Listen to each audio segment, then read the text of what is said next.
here's one. It is June. It is Pride Month, and there's a lot going on. I went to the Utah Pride Parade on Sunday. Yes, it was really fun. Here's a picture. I was watching people march by. I'm like, wait, that's Natasha.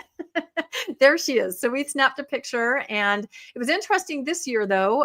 There were several companies, that had been there in the past that chose to not participate. And it was kind of shortened by about 7 city blocks. It was a little smaller than it had been in the past. And, how long is it usually? I mean, it usually takes, several hours, but where we went to sit, where we have sat for the last several years, that was not part of the parade anymore. We had to go half a mile the other direction. So they really did shorten it by several city blocks for whatever reason. But it was amazing, the people that did show up, and I'm going to show a little video from it later. But at the same time I was headed over to the parade, I came across this post on Latter-day Stories, and it says, just in time for Pride, here we go. So it says, the Church of Jesus Christ of Latter-day Saints has quietly removed a 2015 statement from its official newsroom website, assuring its members that they are free to support LGBTQ events, groups, prompting questions and timing, with Utah's largest Pride Festival opening its doors this weekend. And I did just check, and what they're referring to is gone, because sometimes they put things back, right? The original statement was made by Elder Todd D. Christofferson in an interview with Church Public Affairs, and it affirmed that members who support same-sex marriage or participated in LGBTQ plus friendly activities, such as marching in pride parades with groups like Mormons Building Bridges or engaging with organizations like Affirmation, would not risk their church membership or temple privileges. So this apparently was a statement made by Elder Todd on the church newsroom. And of course, I looked for that statement somewhere else, and could not find it. Has anyone preserved it?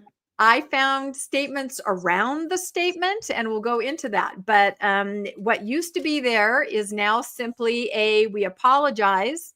This is missing. And what it used to say, let me see if I can get to, I think it was back on the other page. But yeah, it was a statement, kind of an interview with Elder Christofferson and the church newsroom. Now, what's interesting is that these statements were made in 2015, and we all know what happened then around the policy change, right? And they were trying to kind of soften it. They were trying to say, this is for the good of the children. This is this and this. Mm-hmm. So this is where this statement came from. But I can't find any sign of it anymore. In fact, the statements that are there now from Elder Todd are kind of the other point of view, the kind that aren't so pleasant. So do you remember, because that whole year leading up to that revelation on remember the 5th of November was dedicated to the church going out and being in the public and promoting legislation in favor of LGBTQ plus individuals. And that's why one of the reasons it was so scurrilous that they did this behind the scenes in the dark of night.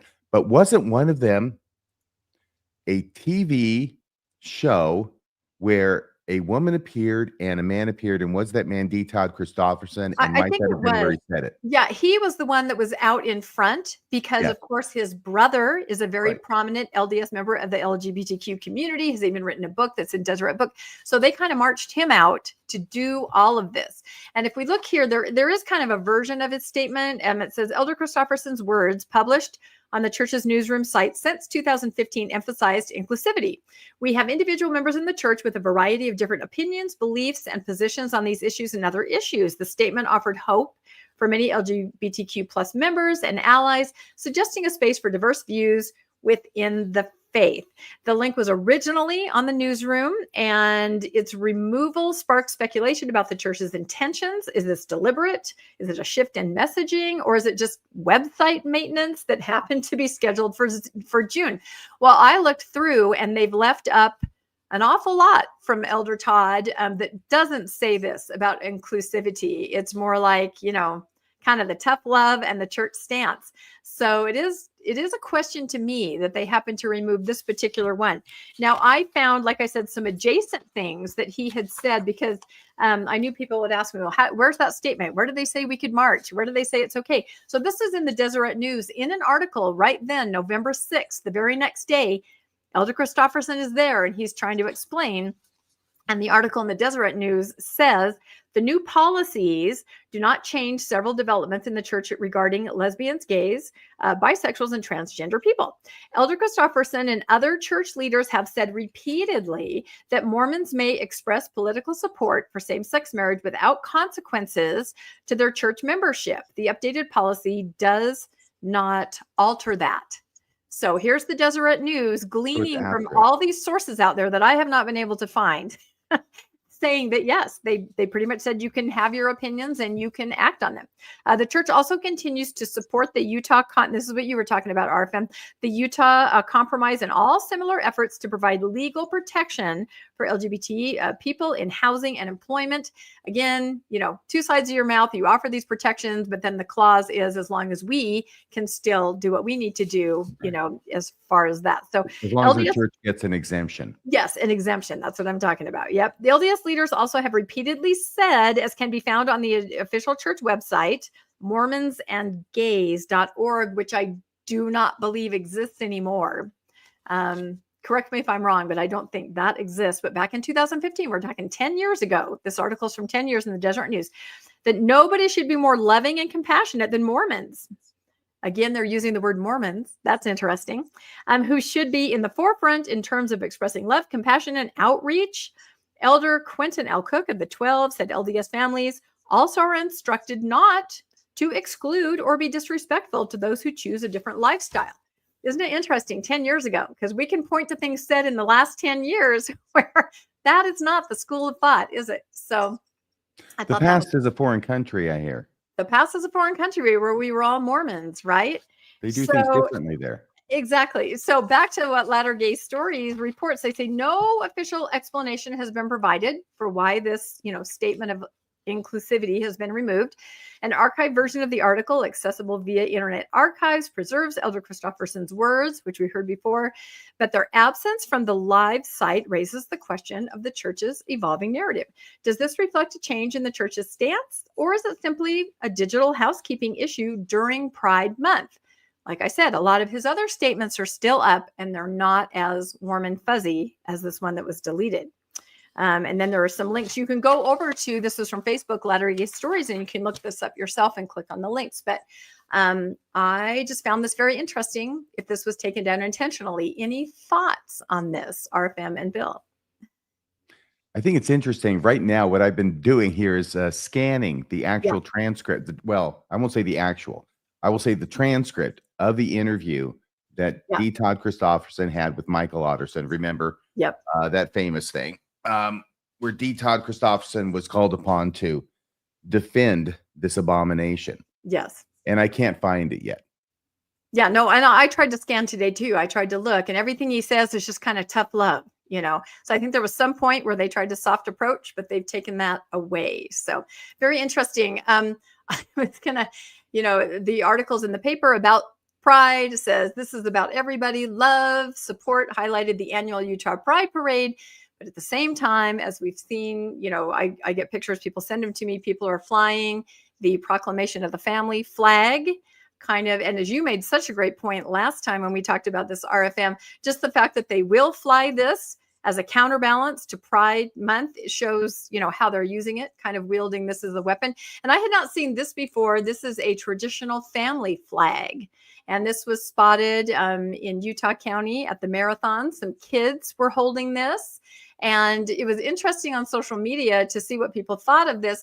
It looks like a husband and wife, but other people said, no, it's a Book of Mormon warrior with a spear, and it's Angel Moroni with a trumpet. Kind of unclear. So I had to do kind of a close-up of what they're calling Angel Moroni. I don't know. That does not look like Angel Moroni to me. No. I'm not sure what that looks like. Yeah, it's a little interesting. A traditional family, you shouldn't be having two guys back to back. I'm just saying it's a basic idea. Yeah, I don't know. I think it's supposed to be a man and a woman, and that's the woman about to blow the trumpet. On that horn. Yeah, she's blowing on that horn. She was about to blow that trumpet, something. But anyway, so these things are popping up and, very overtly. I mean, everybody is free to express their opinion, but yeah, kind of interesting. Let's see. Did I have any more on that? I think that was it. Oops. I was going to say something really quick. Yeah, go ahead. What is not been taken off of the church website is the conversation that Elder Holland and Lance B. Wickman had, where Public Affairs asked, at what point does showing that love, meaning towards those who are LGBT, love cross the line into an inadvertently endorsing behavior? If the son says, well, if you love me, can I bring my partner to our home to visit? Yep. Can we come for the holidays? How do you balance that against, for example, concern for the other children in the home? Yeah. Because contagion and all. Yeah. Elder Oaks answered, that's a decision that needs to be made individually by the person responsible, calling upon the Lord for inspiration. I can imagine that in most circumstances, the parent would say, please don't do that. Don't put us into that position. Surely, if there are children in the home who would be influenced by this example, the answer would likely be that. There would also be other factors that would make that the likely answer. I can also imagine some circumstances in which it might be possible to say, yes, come, but don't expect to stay overnight. In other words, the majority of the time, don't put us in that position. Don't bother. And on rare occasions, maybe, yes, you can come over, but don't expect to stay overnight. Don't expect to be a lengthy house guest. Don't expect us to take you out and introduce you to our friends or to deal with you in a public situation that would imply our approval of your partnership. There are so many. Oh, go ahead. It's possible to introduce your son without saying he's gay. I'm just, just as an idea. By the way, Elder Oaks. You had said Elder Holland earlier. Yeah, this is Oaks. Elder Oaks. This is Oaks. Yeah, I'm glad that you found this. For some reason, I confuse Holland and Oaks, so I'm glad to see that you're doing it. They have a similar agenda, but again, I'll read that line from Quentin Cook. It says, do not exclude or be disrespectful, right? And yet here we have just a few years later, and they are saying this. And do you notice how he doesn't say, I would say this? He says, I can imagine that someone might say it. It's once removed. So it's not an apostle saying it, but he's absolutely dog whistling to people on how to treat it. And I think of Elder Gong, and I think of his son, and we can't show that picture of my son and his partner, so this is how they operate. And notice what Lance says right after. This is after this answer that Elder Oaks just gave on this situation, which seems like just a nothing. It's your children. You love them. You don't need to treat them any differently. Just introduce them to your friends. Who cares?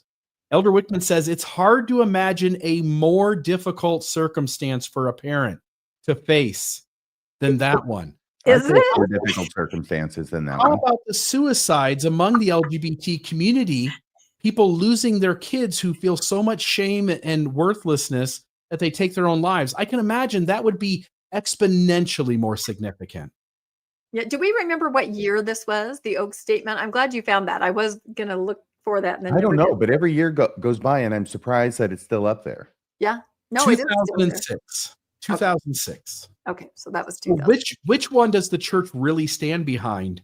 When if push comes to shove, get rid of all the carefully worded stuff. This is what they believe. Yep, that's it. It's getting more and more clear, I think. I think they're, like a diamond. They're honing in on it. So I think that was it. I wanted to show this. This is one of my favorite parts of the Pride Parade. This is Ryan Josiah. He's on a scooter with a cross, and he is just having a great time as Jesus in the parade. This is good. Will you guys give me a thumbs up if you can hear the sound? Uh-huh.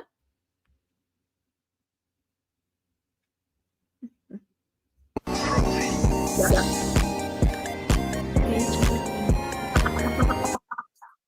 It's just really short. I'm glad Jesus is modeling safe, whatever it is he's driving, safe scooter tactics by wearing he's got a helmet on. Even Jesus wears a helmet. I took a picture with him later because he was just a hit. He was out there cycling around. He was giving hugs, and it was just great. No raw dogging for him. That's right. Nope, not at all. So that was the parade, and we'll just keep an eye on, our statements of inclusivity slowly kind of being dialed back, and some of those other ones left there. Is it a very subtle recrafting of the narrative? We'll just have to keep an eye. How hot was it out there, Rebecca? What? Oh, it was so hot. It was absolutely scalding. But I did work on my tan. I think it's looking better. It was fun. It was really fun. Yeah. I think some of those guys in the parade are going to be burned today. Yeah, no, they probably are. And it was a really funny day of juxtapositions, as you'll see with my last story, because in the morning I was at Pride where Jesus was, and in the afternoon I was somewhere else.